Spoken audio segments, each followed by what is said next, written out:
saat ini tidak mengizinkan kita untuk bertemu atau untuk bertatap muka, di mana pandemi yang sedang terjadi di dunia bahkan, ya kan?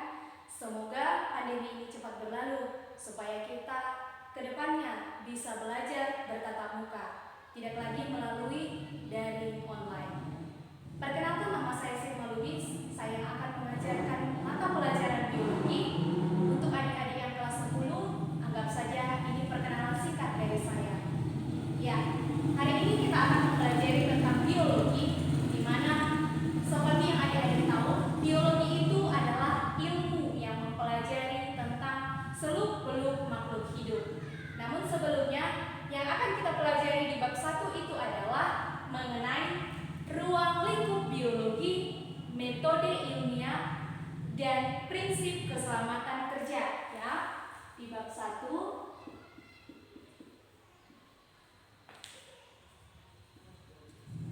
ruang lingkup biologi, metode ilmiah,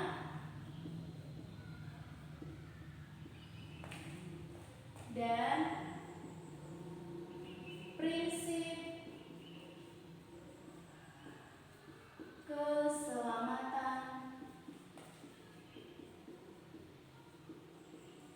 kerja.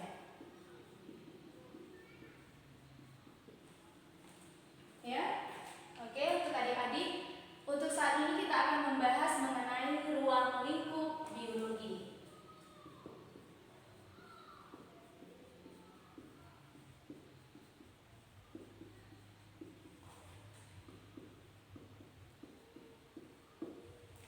Oke, di dalam ruang lingkup biologi, di sini kita akan mempelajari terlebih dahulu apa itu biologi. Ya. Biologi berasal dari bahasa Yunani. Saya ulangi sekali lagi, biologi berasal dari bahasa Yunani. Ya. Berasal dari bahasa Yunani yang terdiri dari dua kata. Kata pertama yaitu bios, kata kedua logos. Di mana bios artinya hidup, sedangkan logos artinya ilmu. Ya. Sebelumnya ada adik-adik yang sudah tahu apa itu biologi? Jangan ada nanti yang mengatakan biologi adalah hidup ilmu, ya kan? Loh, kok hidup ilmu? Tapi kan ibu buat di situ bios artinya hidup, logos artinya ilmu. Berarti biologi adalah hidup ilmu. Bukannya adik-adik, biologi adalah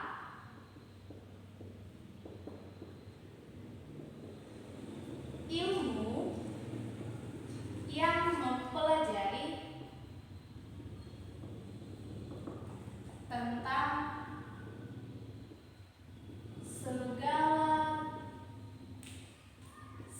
sesuatu yang hidup. Ya, segala sesuatu yang hidup. Yang hidup dimaksud di sini apa?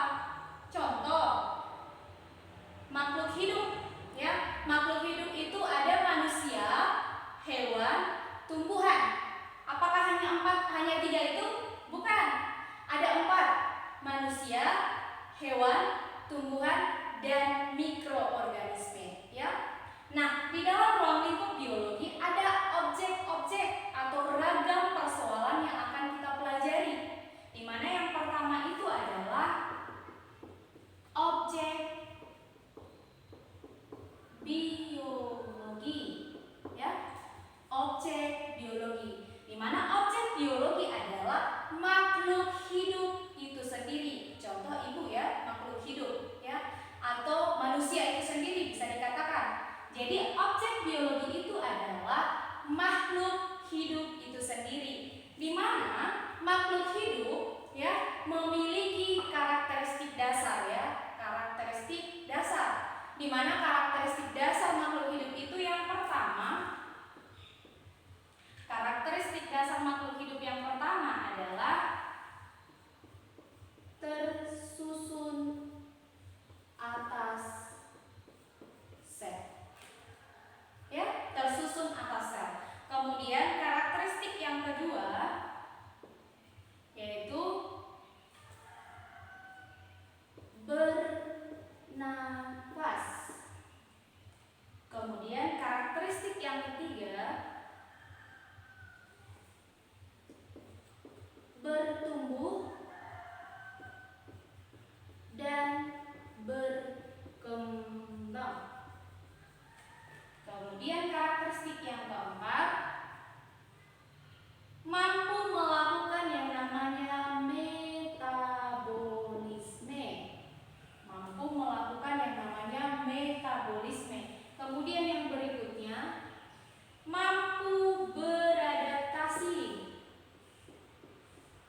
karakteristik yang selanjutnya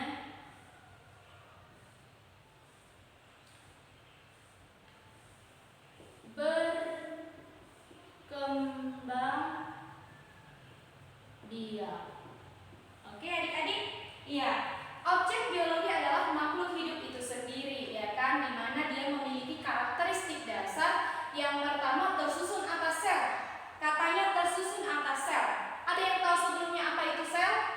Ya, sel merupakan unit struktural dan fungsional terkecil penyusun makhluk hidup, di mana di dalam sel tersebut sudah ada yang namanya kehidupan. Kemudian bernafas, ya, bernafas. Otomatis makhluk hidup itu memerlukan makhluk hidup yang lain, atau makhluk hidup tadi saya katakan tersusun atas manusia, hewan, tumbuhan, dan mikroorganisme, di mana manusia membutuhkan organisme atau mikroorganisme untuk kelangsungan hidupnya. Seperti yang kita ketahui, biologi itu mempelajari segala sesuatu yang hidup, atau di dalam biologi ada yang namanya hubungan timbal balik antara makhluk hidup dengan lingkungannya. Contoh, manusia menanam tanaman supaya apa?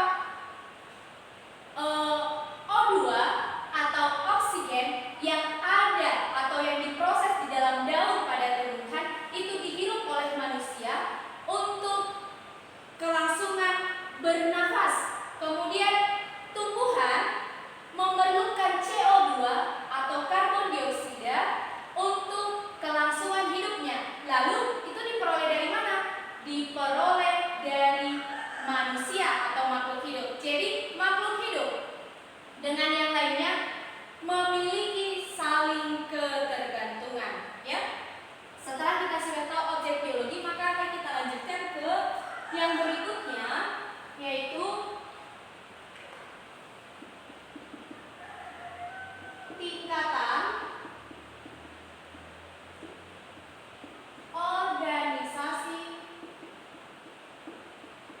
kehidupan, ya, tingkatan organisasi kehidupan, ya. Tadi saya katakan di dalam sel itu sudah ada kehidupan. Lalu tingkatannya apa?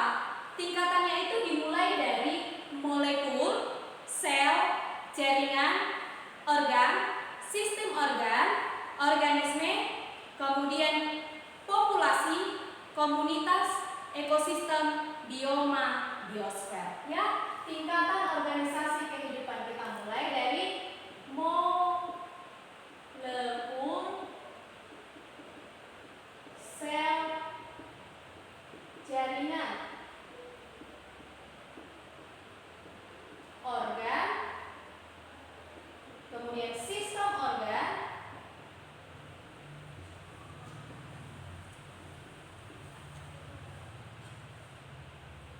kemudian organisme,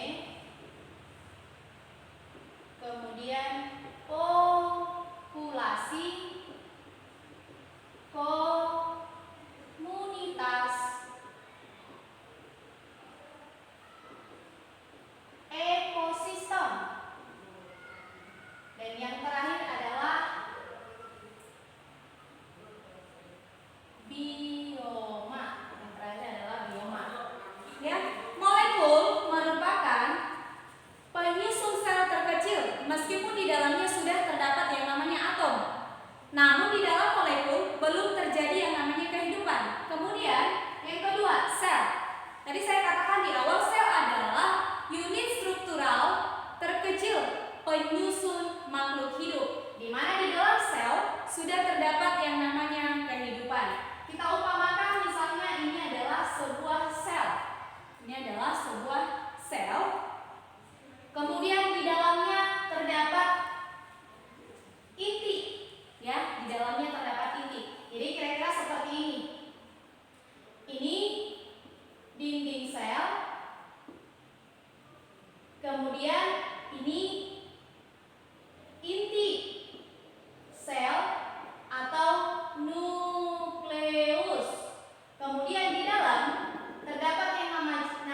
Sedangkan di sel tumbuhan terdapat yang namanya dinding sel.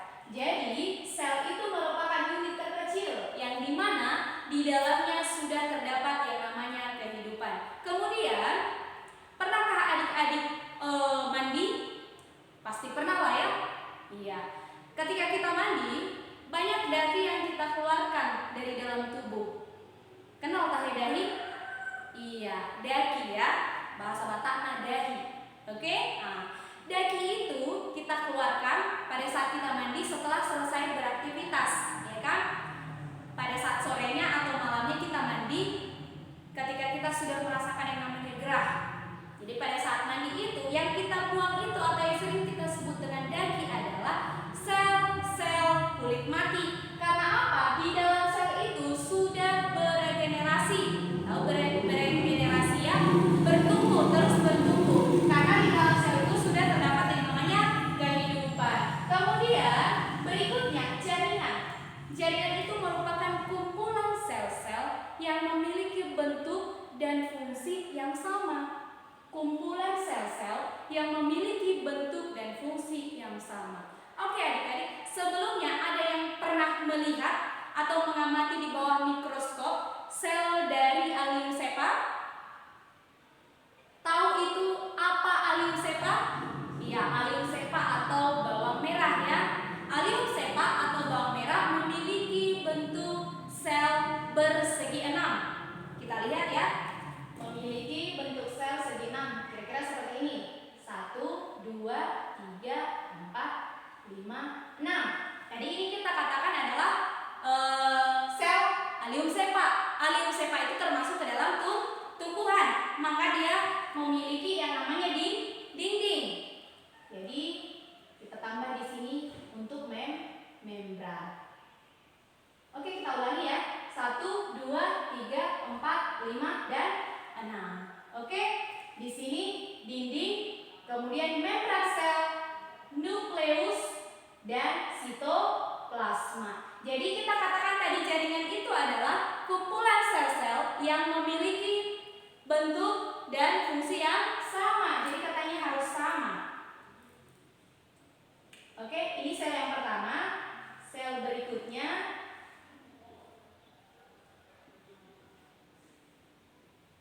iya, anggap sama ya adik-adik.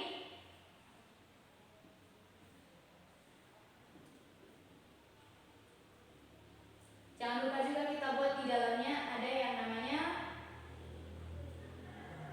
membran sel yang membedakan dia dengan sel hewan. Oke.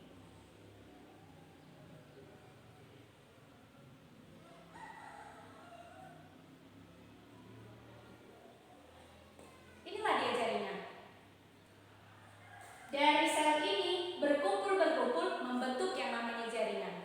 Ya, contoh ada jaringan saraf, jaringan epidermis, jaringan epitel, banyak jaringan ya. Contoh yang terdapat di tubuh kita saja sangat banyak. Kemudian organ. Organ adalah kumpulan jaringan-jaringan yang memiliki bentuk dan fungsi berbeda. Karena apa? Untuk menciptakan manusia tidak mungkin hanya tercipta dari satu jaringan saja. Contoh, jaringan saraf ya kan? Masa kita memanjang-manjang nanti? Kan nggak mungkin. Kemudian kita tersusun atas jaringan-jaringan yang berbeda. Contoh di situ sudah ada jaringan epitel, sudah ada jaringan saraf, kemudian jaringan-jaringan yang lain, ikat longgar, jaringan polos, jaringan jantung, masih banyak lagi. Kemudian setelah terbentuk yang namanya organ, contoh organ itu ada mata, hidung, telinga, kemudian organ tangan, ya kan? Kemudian terciptalah yang namanya sistem organ. Di mana sistem organ itu? Contoh ya, ini di kepala, ini sistem organnya. Maka di dalam ini terdapat organ-organ. Seperti yang saya katakan tadi, ada mata, hidung, telinga, mulut, dan yang lainnya. Untuk menyambungkan yang namanya kepala disambung oleh leher. Berarti di leher juga ada sistem. Kemudian sampai dia ke badan, sampai ke kaki nantinya. Oke? Kemudian setelah sistem organ terbentuk, disatukanlah dia, maka terciptalah individu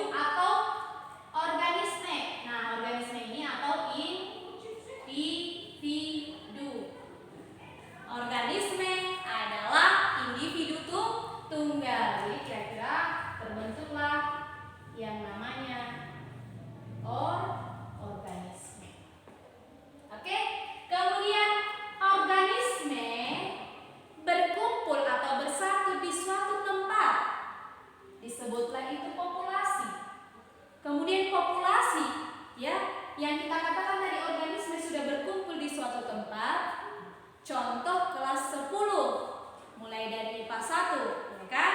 IPA 1 berkumpul dengan IPA 2, kemudian IPA 3, begitu seterusnya. Maka disebutlah itu dengan komunitas. Nah, setelah komunitas berkumpullah itu di dalam ekosistem. Jadi ekosistem yang dimaksud di sini adalah komunitas kelas 10 keseluruhan dengan komunitas kelas 11, kelas 12 itu menciptakan yang namanya ekosistem, ya, menciptakan yang namanya ekosistem. Contoh di ekosistem SMA Negeri 1 Garuga. Kemudian untuk menciptakan yang namanya bioma ini adalah cakupannya sangat luas. Jadi contohnya ada hutan, padang pasir, padang gurun, kemudian hutan hujan tropis, dan masih banyak lagi. Oke? Kemudian untuk yang selanjutnya adalah saking banyaknya permasalahan atau objek di dalam biologi, maka biologi itu dipilah-pilah ke dalam beberapa cabang, ya. Di bukumu tertera 33 cabang. Boleh nanti kamu cari lagi literatur atau kamu cari lagi informasi mengenai cabang-cabang biologi. Jadi kita lanjut ya. Di sini cabang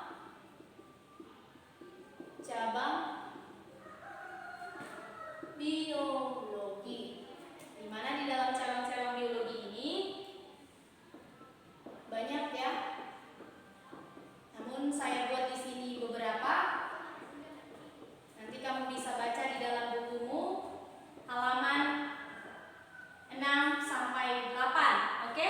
Di halaman 6 sampai 8. Di sini ada akarologi, kemudian morfologi, kemudian anatomi, fisiologi, kemudian zoologi, virologi, sitologi, bakteriologi, kemudian ornitologi, dan masih banyak lagi, ya. Akarologi adalah ilmu yang mempelajari tentang seluk-beluk tungau atau caplak. Ada yang kenal tungau? Hewan kecil ya, itu sangat gatal ketika dia masuk ke dalam tubuh. Kemudian morfologi mempelajari tentang bentuk luar. Kemudian anatomi, bentuk dalam. Contoh organ dalam ya, jantung. Kemudian fisiologi, ini lebih kompleks karena fungsi faal tubuh. Kemudian zoologi mempelajari tentang hewan. Virologi mempelajari tentang virus. Adakah adik-adik yang sudah tahu di masa pandemi sekarang ini, ya, yang disebut dengan COVID-19 atau COVID-19 itu disebabkan oleh virus apa? Iya, itu disebabkan oleh virus yang namanya Coronaviridae, ya. Saya ulangi, Coronaviridae. Kemudian sitologi adalah ilmu yang mempelajari tentang sel, bakteriologi tentang bakteri, ornitologi tentang burung. Kemudian ada lagi entomologi, ya. Entomologi. Nah, ini adalah ilmu yang mempelajari tentang serangga. Kira-kira untuk pertemuan yang pertama sekian adik-adik. Untuk tugasnya silakan kamu kerjakan di buku latihanmu halaman 7 sampai 8 di buku paketmu. Di situ sudah ada tugas. Jadi halaman 7 sampai 8 silakan kamu kerjakan mandiri setelah kamu mendengarkan video ini. Sampai bertemu minggu depan. Sekian dan terima kasih. Sampai jumpa.